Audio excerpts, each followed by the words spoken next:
Mga minamahal na kapatid sa pananampalataya, tayo po ay magpuri at magpasalamat sa Diyos. Parang ayaw nyo na magpuri sa Diyos.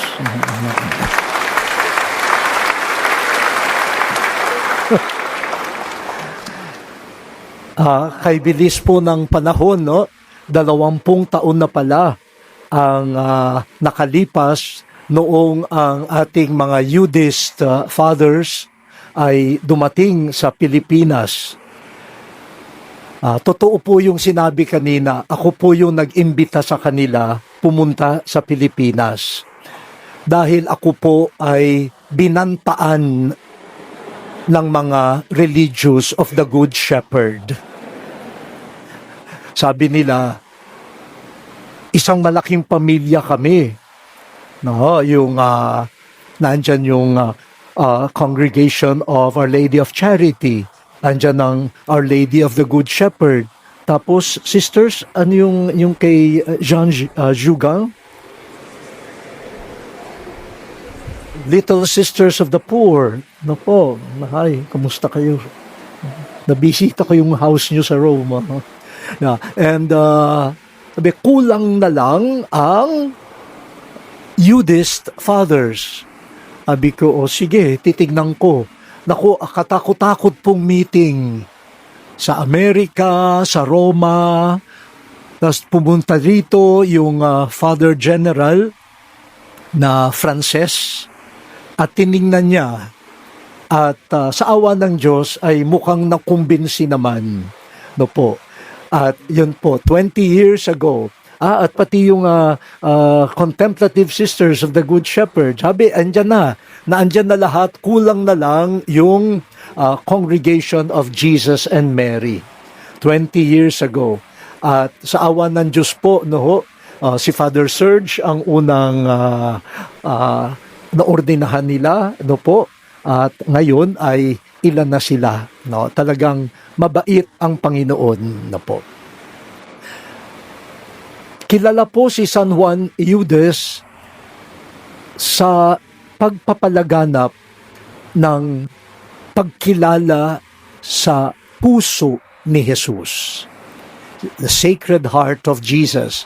At yung puso ni Jesus na laging nakaugnay sa puso ng kanyang ina, si Maria. Puso ay hindi lamang yung lugar ng mga sentimiento o parang romantic na feelings. Hindi po. Sa Biblia, ang puso ang pinakalarawan ng tao.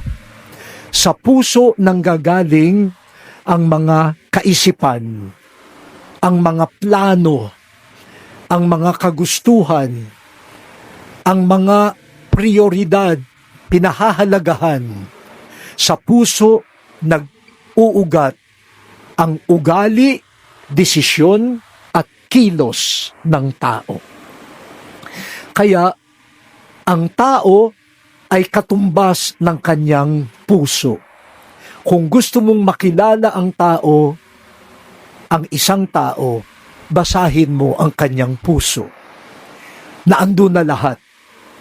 Kaya lang sa ngayon, pag sinabing puso, yan ay mga feelings. Ang utak, iba naman. Pinaghati-hati natin.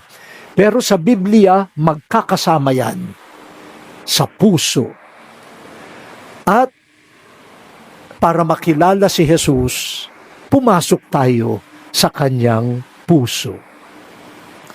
At sa mga pagbasa natin, anong matatagpuan natin sa puso ni Jesus? Walang iba kundi ang pag-ibig ng Ama. Lahat ng kinilos ni Jesus, lahat ng utos ni Jesus ay tungkol sa pag-ibig. Sa Ebanghelyo, para manatili sa Kanya at sa Kanyang pag-ibig, sundan ang Kanyang utos. At ano ba ang utos niya? Mag-ibigan kayo. Kasi yun naman ang Kanyang puso. Laging nagmamahal sa Ama at nagmamahal sa kapwa. At sabi ni San Juan sa ikalawang pagbasa, diyan natin makikilala ang pag-ibig ng Ama. Hindi dahil tayo ang naunang umibig sa Ama, kundi siya ang nauna. Humantong pa sa pagpapadala ng kanyang anak na naging kaibigan. Inalay niya ang kanyang buhay dahil ang turing niya sa atin ay kaibigan. Sabi ni Jesus sa Ebanghelyo, yan ang mataas na pag-ibig, ang ialay ang iyong buhay para sa kaibigan. Hindi lamang pera, hindi lamang sasakyan, hindi lamang pagkain, bagamat mahahalaga yan, pero buhay. At hindi niya tiningnan na nag-aksaya siya ng buhay dahil ang turing niya sa atin, kahit nasa makasalanan, ay kaibigan. Natupad kay Jesus ang unang pagbasa. Ang mga tupa ay nagkalat. Ang mga tupa ay sugatan. May mga tupang nawawala. Ang Diyos nagsabi, Ako na ang maghahanap sa kanila. Ako ang aakay sa kanila. Wala akong pababayaan. Kahit na ikaw ay sugatan, mahalaga ka. Ikaw ay nawawala, hindi mo kayang umuwi, hindi ko sasabihin, bahala kang umuwi. Hahanapin kita. Yan ang puso ni Jesus. Yan ang pag-ibig ni Jesus. Yan ang pag-ibig na ang Ama na pinararamdam sa atin ni Jesus. Yan ay kanyang isip, yan ang kanyang sentimiento, yan ang tibok ng kanyang puso, yan ang mahalaga sa kanya, yan ang kanyang kilos. At hindi siya nagsusukat kahit dugo niya ay kanyang idadanak para sa minamahal niyang tupa. At sabi nga ni St. John Eudes sa kanyang panalangin, hilingin natin sa Diyos na ang mga kaisipan, sentimiento, aspirasyon ng puso ni Jesus ay maging atin din. Kung ano ang tibok ng puso niya, sana gano'n ang tibok ng puso natin. Kung ano ang hanap ng puso niya, sana yun ang hanapin ng puso natin. Kung ano ang mahalaga sa puso niya, sana yun din ang mahalaga sa atin. Kung ano ang kilos ng puso niya, dapat ganun din ang kilos ng puso natin. Natutunan niya ni Jesus hindi lamang sa kanyang Diyos Ama, kundi pati sa kanyang Ina, na malinis ang puso, na laging handang sumunod sa kalooban ng Ama.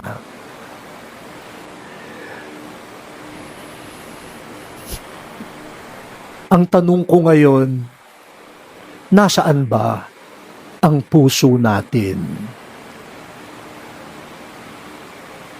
Minsan napapaisip nga ako may puso pa ba?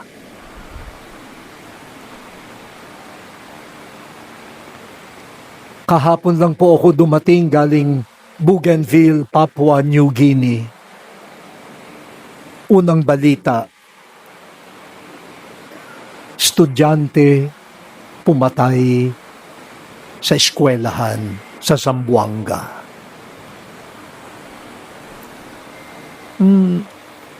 Ano kaya ang nangyayari sa isip at puso ng isang bata na magpaplano? Ano ang hangad ng ganyang puso?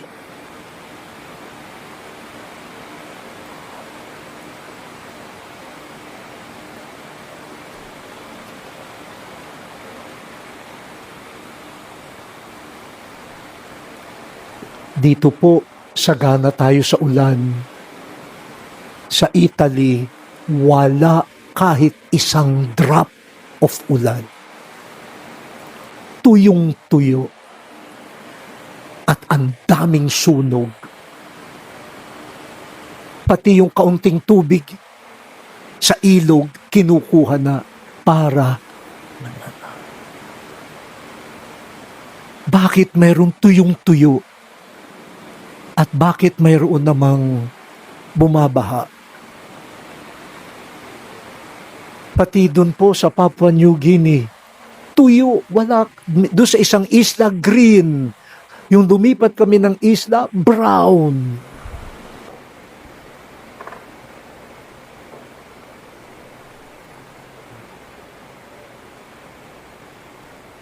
Dumarating ang mga investors, daming mga bagong buildings, pero ang ordinaryong buhay ng ordinaryong tao,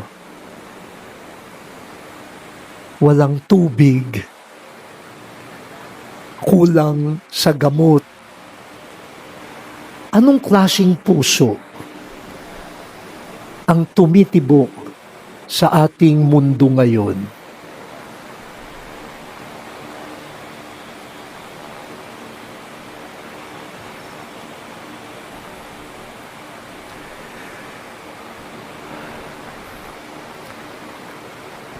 Itong piyestang pong ito ay piyesta ng masaya pero tumatarak sa puso natin.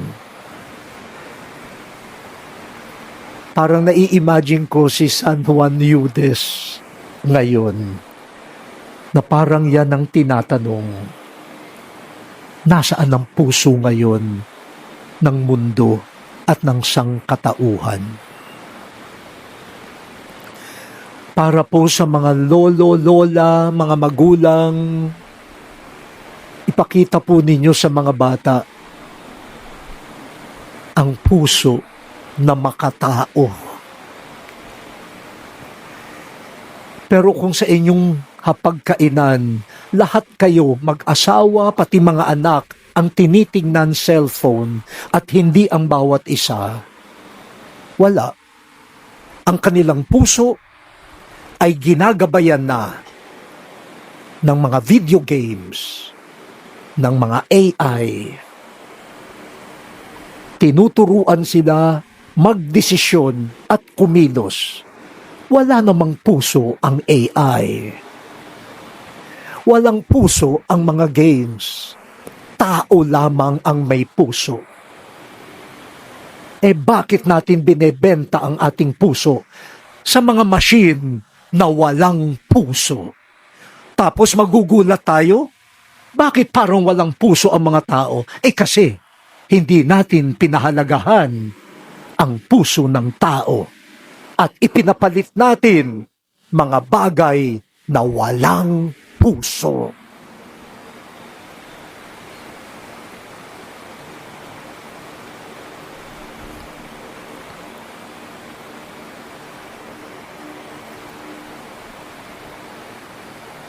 Nung isang araw, may isang madre sabi sa akin, Kardinal, maraming salamat doon sa iyong suggestion na organic tea. Kasi matagal nang sumasakit ang aking tuhod. Yung video mo ay malaking salamat na lang, may tinutulungan mo kami na gumawa ng organic food. Sister, wala akong ganyan. Gawa yan ng AI. Hindi ako yan. Pati madre, naniniwala sa lahat ng makita nila dyan sa... Malay ko ba, baka lalong lumala. Baka yung gumagawa niyan, pampalala ng sakit para bibili ka ng gamot. Baka ang gumagawa niyan, mga walang puso na ang gusto lang magbenta, palalalain ang iyong kondisyon para ikaw ay bumili ng kanilang gamot. Sabi ko, sister, pwede naman kayong tumawag sa akin eh, ba't di kayo tumawag? Akala ko ikaw yun eh. Akala. Obispo ako, hindi ako pharmaceutical. Bakit ka maniniwala na ako ay gumawa ng organic tea? Yan, puso yan ha. Sa Biblia, pati ang thoughts ay puso. Kapag pati ang pag-iisip mo, nakalimutan mo na ito ay pari, hindi pharmacist, ang puso mo na iba na. Anong malay ko sa mga kasukasuan? Anong malay ko sa mga rayu-rayuma? Kung nga hindi ko nga masolusyonan yung... Tapos ako ngayon ang sasabihan na pinasasalamatan na... Ay, mga kapatid, minsan matatawa ka na lang. Pero siguro ito ay pagkakataon sa pagdiriwang natin ng kapistahan ng isang santo na ibinuhos ang kanyang oras, panahon sa pagmimisyon, pangangaral, pagdarasal, pagtatayo ng mga communities of collaborators para ang pag-ibig na nagmumula sa puso ni Jesus ay makarating sa maraming tao, lalo na sa mga wala nang makapitan. Mga babaeng inaalipusta, mga mahihirap, ang mga walang pagkakataon na umunlad sa buhay. Sa araw na ito, sana po tayo ay magsuri, kamusta ba ang puso ko? Hindi lang yung sasabihin ng cardiologist, kundi sasabihin ni Jesus. Ganito ang puso ng Diyos na pinakita kay Jesus. Dumami nawa ang mga may puso na nananatili sa puso ni Jesus. Nakita ko siya, sabi niya, Amen. Sana po, sana. Bago tayo magsalita, bago tayo kumilos, tanungin natin, anong uri ba ng puso ang nag-uudyok sa akin sa bagay na ito?